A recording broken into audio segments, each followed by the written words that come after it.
Debat I fortë, këtë herë mes Londrimit dhe Elionës. Situata nis dhe tensionuar që në momentin e parë, sapo Eliona I afrohet për t'i kërkuar shpjegime. Ajo flet me zë të ngritur e acaruar, duke u përpjekur të kërkojë llogari për disa qëndrime dhe fjalë që, sipas saj, e kanë prekur drejt për drejt. Atmosfera rëndohet menjëherë dhe banorët e tjerë e kuptojnë se debati nuk do të mbyllet shpejt. Londrimi reagon ashpër dhe pa hezitim. Ai I drejtohet Elionës me tone të ftohta dhe I thot se tani ajo po I kërkon llogari atij, sikur të kishte ndonjë detyrim për t'i dhënë shpjegime. Zëri I tij është autoritar dhe I prerë, duke treguar qartë se nuk ka ndërmend të tolerojë akuza apo komente nga ana e saj.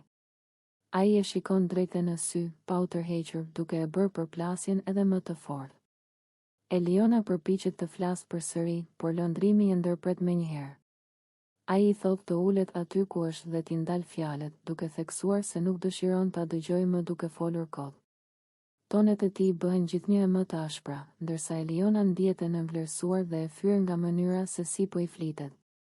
Ajo shfaq nervozizëm dhe përpiqet të reagojë, por ndërpritet vazhdimisht. Debati vazhdon me tension të lartë. Eliona shpreh se nuk e pranon mënyrën se si Londrimi po I flet dhe se ajo ka të drejtë të shprehet. Nga ana tjetër, Londrimi vazhdon të insistojë se nuk ka asgjë për t'i shpjeguar dhe se ajo po e egzageron situatën. Fjalët e tyre përplasen vazhdimisht, duke krijuar një klim të rëndë dhe të pakëndshme në shtëpi. Banorët e tjerë I shikojnë të dy me vëmendje. Disa qëndrojnë në heshtje, disa shkëmbejnë shikime mes tyre, ndërsa tensioni ndihet në çdo cep të dhomës. Çdo fjali që thuhet duket se shton edhe më shumë zjarr në debat. Eliona nuk e fshes zemërimin dhe zhgënjimin e saj, ndërsa Londrimi mban një qëndrim të fortë, duke mos lëshuar për në asnjë moment. Me kalimin e minutave, debati bëhet edhe më I ashpër. Eliona përpiqet të sqarojë ndjenjat e saj dhe arsyen pse po kërkon llogari. Por mënyra e prerë e Londrimit e bën situatën të përshkallëzohet.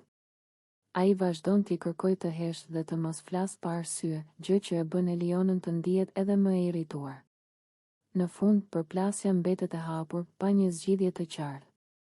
Tensioni mes Londrimit dhe Elionës mbetet I fortë dhe situata lë pas një atmosferë të rëndë në shtëpi. Ky debat shfaq qartë përplasjen e karaktereve, krenarinë dhe mungesën e mirëkuptimit mes tyre, duke e mbajtur vëmendjen e publikut të ngujuar për më shumë se 5 minuta mes nervozizmit, toneve të larta dhe emocioneve të forta.